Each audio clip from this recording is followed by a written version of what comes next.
Welcome down to the Malted Man Cave. I'm your host, Keith. Tonight, I have a pretty incredible whiskey for you guys from Taiwan.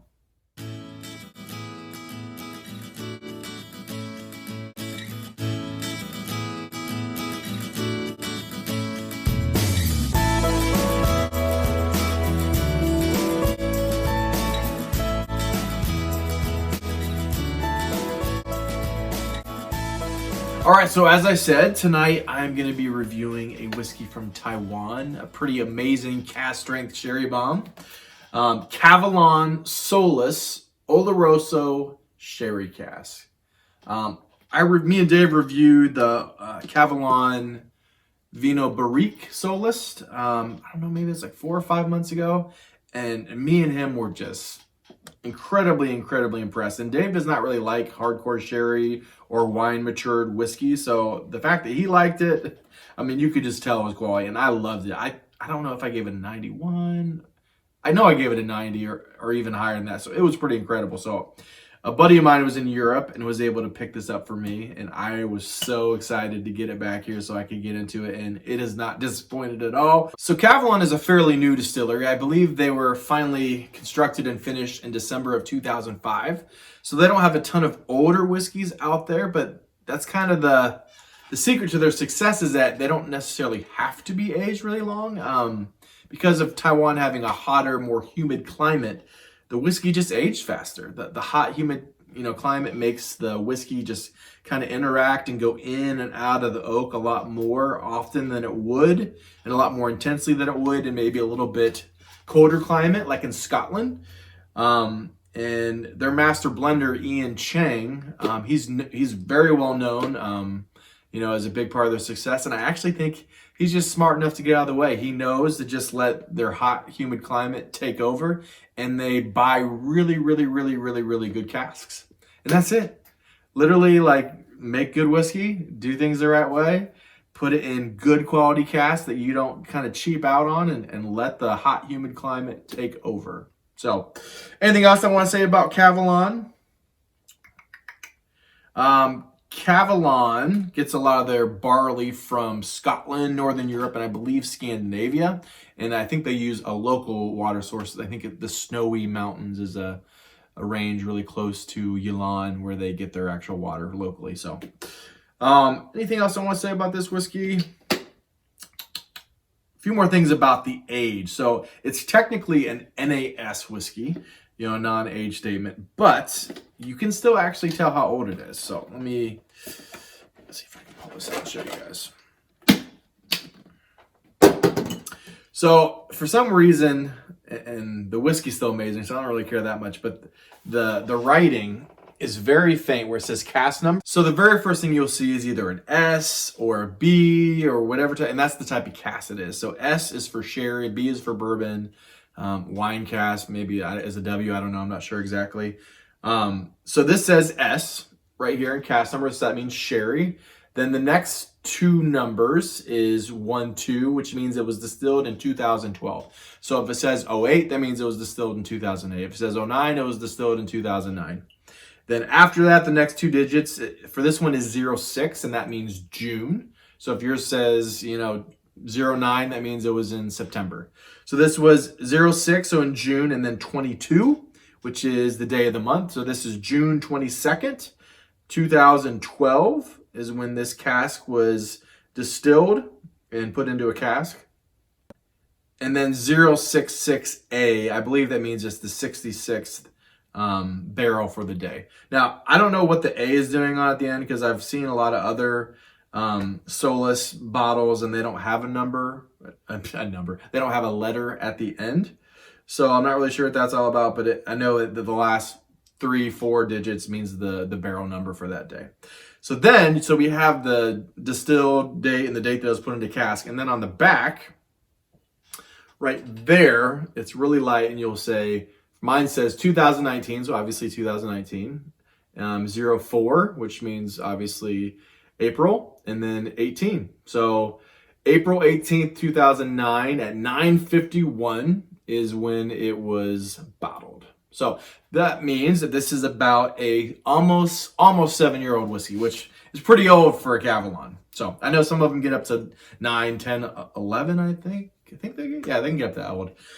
So this is a pretty incredible whiskey. So without further ado, let's get into some whiskey. I had some before this, and I've been enjoying this, but tonight I don't know what's going on, but it is really hitting the spot. So I'm worried that I'm going to give this score. It's going to be a lot more liberal than it should be. So on to the nose. It is so intense. Oh yeah. I believe it's not chill filtered. Obviously no color. Well, I don't need to add color. And it's 58.6% ABV. And it says cask strength. So it's at natural cask strength. And it's a single cask. Oh my word. So just, and there's this intense flavor to Kavalan Solist, but there's also this mellow creaminess that's really hard to explain because it's like super intense, but also super mellow all at the same time. So I get mellow, like sugared plums, grape skins, almost like you're literally at a vineyard and they're at the wine press stomping some grape skins. It's literally like it smells like grape skins being pressed. That just one of the most fruity, just most intense flavors I've ever got. It is incredible.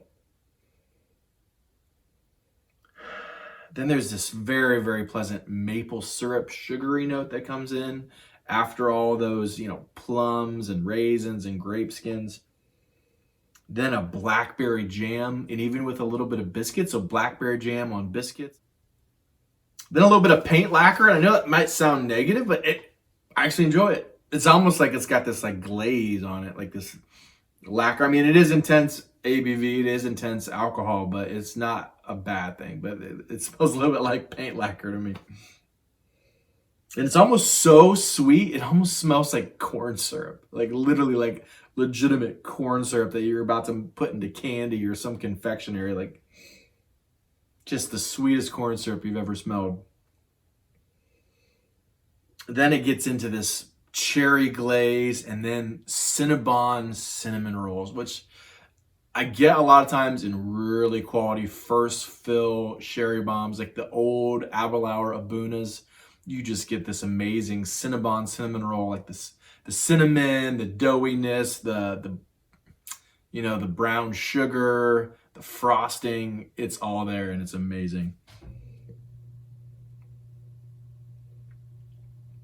Slight oak, just the slightest hint of bitter dark chocolate. It's the fruit and sweetness is what takes over the show. It's not as much chocolatey that you would get like with a Glendronach single cask or Glendronach 21 or 18. Just spices galore, just like a stinking spice cabinet. Like you open it, just hits you in the face. And then lastly, a little bit of floral kind of lurking in the background. And daisies would be my best guess for the type of flower that it would be, daisies. On to the palate.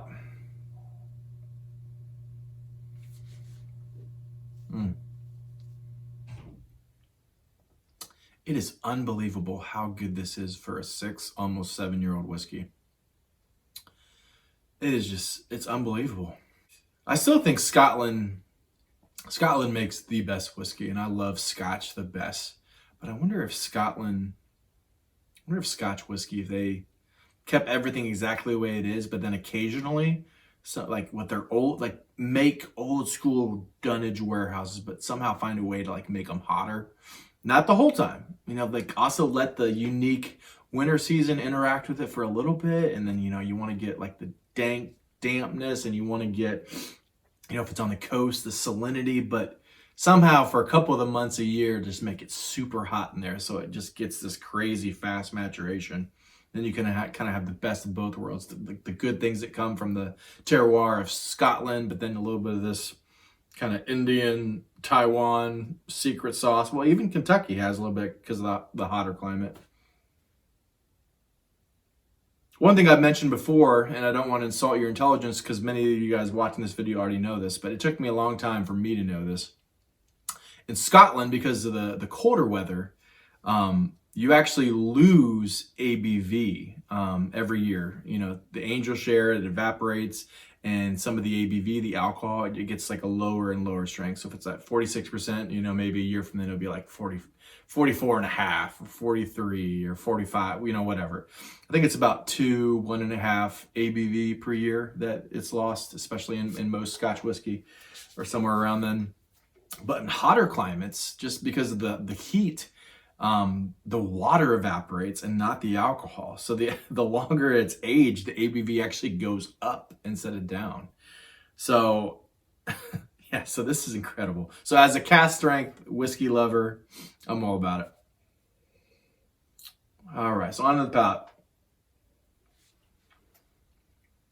Just again, cherry glaze, Cinnabon, cinnamon rolls. Cinnabon is a chain at a lot of airports and malls in the U.S. If you guys aren't from the U.S., grape skins again, like straight from the press. A little bit of bitter oak.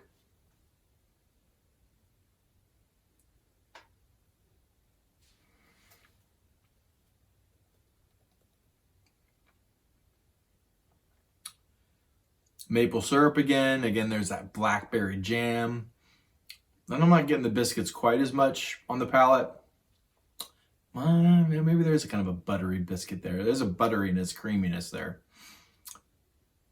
Pretty much everything you get on the nose, you get on the palate, except for the only thing that kind of distinguishes it is that on the palate, there's a little bit more of a bittery oak / black tea, and then maybe even a little touch of pepper at the end that you don't get on the nose. So pretty much everything you get on the nose, you get on the palate, except for that a little bit of extra bitter oak.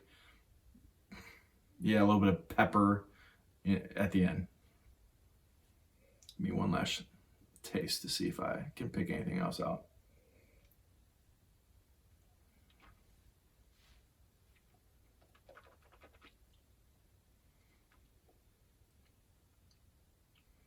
Yeah. Pretty much any spice you can think of, it's in there. I don't, a lot of times with Oloroso you get a nuttiness, and I'm not getting a nuttiness. I know in their Kavalan's little tasting notes they said nuttiness, but I'm not finding it.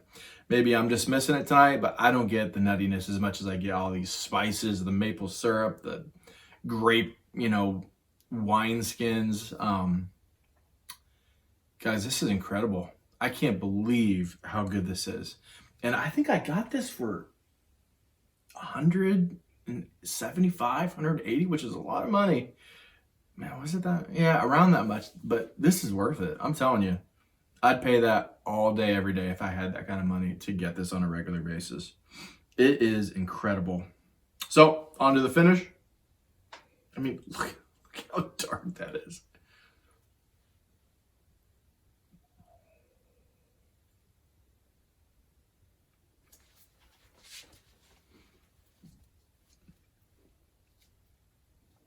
So much wine, so much sherry, so much raisin, so much wine skins. And then it goes a little bit into the maple syrup, the blackberry jam. The blackberry jam, I really love blackberry jam, and that's what really makes this blackberry jam. But then at the very end of the, it's medium to long. I'm gonna say it's, no, it's lasting a while. I'd say it's long. And it's got a little bit at the end. It's got, again, like it did on the palate, it's got that bitter oak and kind of bitter black tea into just like the slightest bit of black pepper. Guys, incredible stuff. I highly recommend this. Again, this is the Kavalan Oloroso Sherry Cask Solist Cask Strength. Look at that color. I mean, when it was full, it just looked like coffee. Like, it was so dark, and it's natural color, so it actually does matter. Obviously, if it had E150A added, it wouldn't matter, and we would have no idea. But yeah, it actually even says non-chill filtered natural color here, which Kavalan, you guys are doing things the right way. Kudos to you guys. Ian Chang, please keep doing things the way you're doing it. You're doing a great job. So thank you guys for joining me. Hopefully all this will be over soon and Dave can join me again for our review, so I don't have to do it all by my lonesome.